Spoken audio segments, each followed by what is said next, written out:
My deceased husband left me a fortune, but the will states I have to let his sister die to claim the money.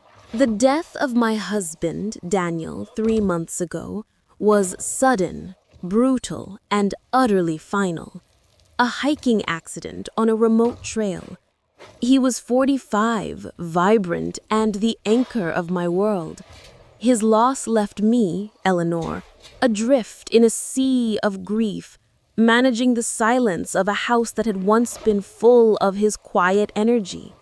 We had no children, and our finances were comfortable but unremarkable. Daniel was a history professor.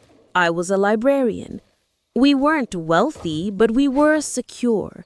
I thought I knew everything about Daniel, from his complicated relationship with his estranged family to his meticulous budgeting habits.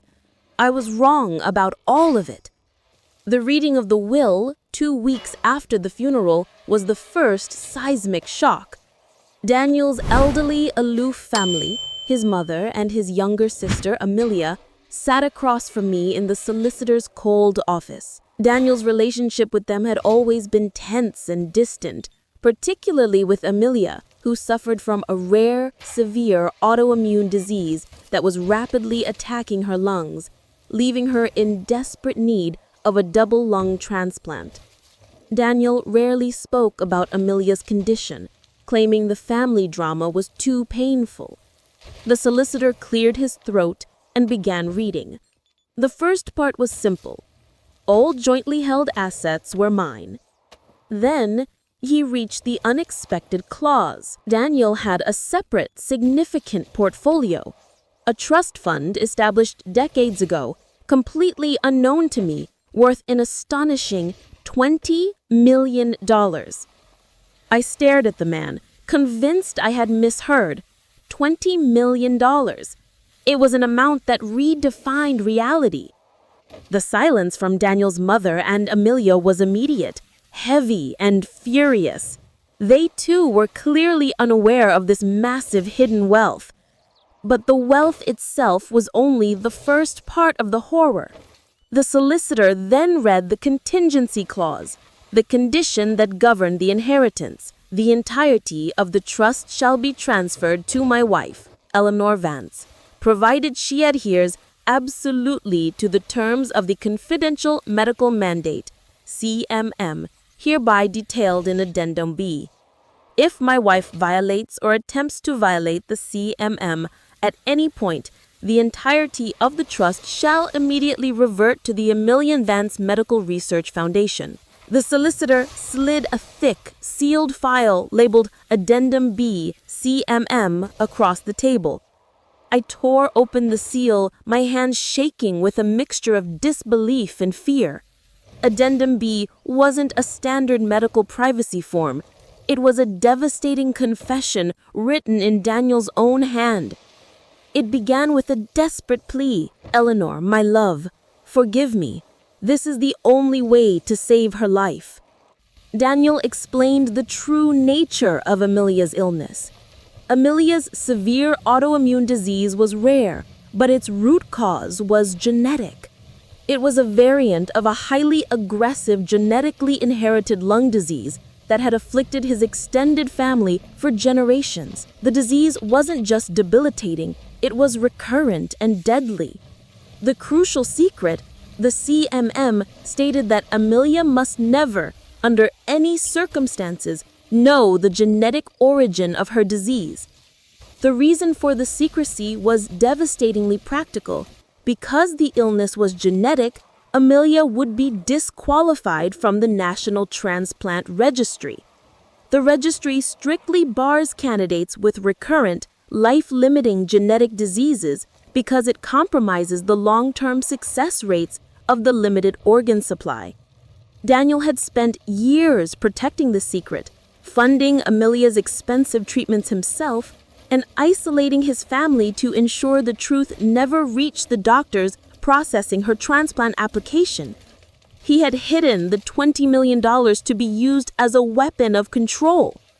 The contingency clause was now horribly clear. Amelia must maintain Amelia's ignorance regarding the genetic nature of her disease until Amelia has successfully received her double lung transplant and achieved full recovery, minimum 18 months post-op. If Amelia gains knowledge of the CMM's contents, the trust is immediately forfeited. I sat in the cold office, the weight of $20 million pressing down on me, realizing the terrifying choice my dead husband had forced upon me. Amelia was weak. She was nearing the top of the transplant list. She needed those new lungs to live.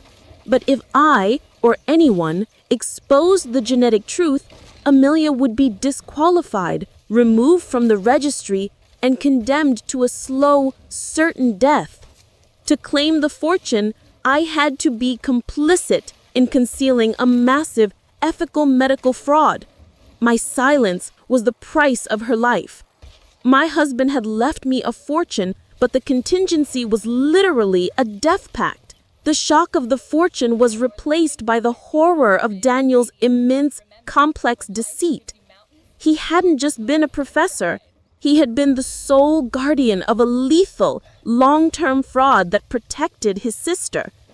I realized his distant relationship with his family wasn't about drama.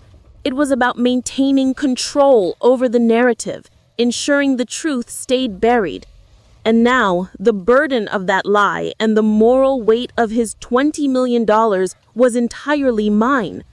I had to decide if my desire for justice and truth and an explanation to Amelia was worth her life. The weight of the Addendum B confession was paralyzing. $20 million was the abstract promise of security. Amelia's labored breathing, which I could hear on the rare occasions she called, was a visceral, immediate reality. I couldn't simply accept the terms. I had to confirm Daniel's devastating medical assertion. I hired a specialized medical investigator, telling him I was researching my late husband's family medical history for insurance purposes. The investigator, operating discreetly through genetic databases and public health records, confirmed the truth. Daniel's extended paternal line carried a rare, aggressive genetic mutation that caused rapidly recurrent pulmonary deterioration. Amelia was indeed afflicted, and her disease was fundamentally disqualifying for a standard transplant. Daniel's fraud was real. The ethical stakes were terrifyingly high. I contacted the lawyer who had drafted the will, a man named Mr. Harrington, demanding an explanation. Mr. Harrington, who had known Daniel for years, was deeply uncomfortable. He confirmed Daniel's motive. Daniel knew that revealing the genetic secret would guarantee Amelia's death, but he was equally desperate to ensure that Amelia and his estranged, cold mother would not benefit from the fortune if I failed to maintain the lie. The money was intended for me, Eleanor, but it was being used as a lethal psychological instrument to keep me silent until Amelia was safely past recovery. He didn't want you to be poor, Eleanor, Mr. Harrington explained carefully. He wanted you to be forced to choose the good path, even if it was criminal. He wanted you to save his sister's life, even if he couldn't ask you directly. The interpretation was chilling. Daniel hadn't just left me a fortune, he had left me his moral burden and his criminal enterprise. I was trapped. If I exposed the secret, I would be legally and morally clean, but Amelia would die. If I kept the secret, I was complicit in a massive medical fraud, but Amelia would live. The pressure mounted when Amelia's condition worsened. She was officially placed at the top of the transplant list, meaning the window of decision was closing rapidly. Amelia's mother, sensing the vast, undisclosed wealth and knowing Daniel's historical tendency to manage the family problems, began aggressively questioning me. She accused me of hoarding the estate, demanding that I use Daniel's secret money to find an experimental private donor for Amelia. Unaware that the real threat was not finding a donor, but the genetic truth disqualifying her from the one she was about to receive. The guilt was a physical constant. I began spending time with Amelia, visiting her sterile hospital room. She was frail, constantly attached to oxygen, but fiercely focused on receiving the call for the transplant. She spoke of her future, of traveling, of painting, of simply breathing without pain. She spoke of her future, of traveling, of painting, of simply breathing without pain. She whispered, her voice reedy, "I know I have to be strong for the surgery, Eleanor. My body just needs this last chance." Every hopeful word she spoke, every vision of a future she desperately clung to, was a direct demand for my silence. I couldn't look into her eyes and tell her that the only thing standing between her and death was my willingness to become a fraud. I consulted a bioethicist under a cloak of anonymity. I presented the scenario: a life-saving transplant dependent on the concealment of disqualifying genetic information. The ethicist was unequivocal. Allowing the transplant to proceed while concealing the genetic marker was a massive violation of medical ethics, potentially jeopardizing the recipient and unfairly consuming a limited life-saving resource that could go to a candidate with better long-term prognosis. Legally, I had a duty to report the TMM. Morally, I had a duty to Amelia. I realized I couldn't claim the fortune. The money, the $20 million, felt like blood money, a perpetual bribe for a crime I could not commit. But if I exposed the secret and forfeited the money, Amelia would die, and I would be left financially ruined, morally clean, but burdened with the lifelong guilt of condemning her. Daniel had not left me a choice. He had left me two forms of destruction. I finally made the agonizing decision to tell Alex, my older brother, the only person I fully trusted. I confessed the full, brutal truth: the fortune, the genetic disease, and the death pact. Alex, a sensible man, was horrified. He immediately focused on the ethical imperative. "You have to tell the transplant board, Eleanor. You have a legal and ethical duty. You cannot let her jump the queue knowing she's genetically disqualified. The consequences of that transplant failing are too high for everyone." His words were cold, but they were right. I realized that Daniel's love for his sister was a selfish, massive act of control, forcing Amelia into a procedure she wasn't medically suited for, and forcing me to become an accessory. I couldn't destroy my own life for a fortune I didn't want, or participate in a fraud that put a whole medical system at risk. I knew what I had to do, even if it meant sacrificing the money, the peace, and, most agonizingly, Amelia's life. The decision to reveal the confidential medical mandate was the most terrifying, painful act of my life. I knew I was signing away $20 million, and far worse, possibly signing Amelia's death warrant. But I could no longer live under the weight of Daniel's ethical criminality. I contacted the chief of transplant services at the hospital where Amelia was listed. I didn't go in person. I made the disclosure over a secure, recorded line, presenting the evidence of the genetic marker and the exact text of the CMM from Daniel's will. I provided the medical investigator's contact information and the name of Daniel's lawyer, Mr. Harrington, who could confirm the will's terms. The reaction was immediate and seismic. Within hours, the transplant board launched an emergency internal review. Amelia was immediately placed on hold status, effectively removing her from the active list. The news, when it reached Amelia's mother, was catastrophic. She called me not with grief, but with a pure, concentrated fury that made my skin crawl.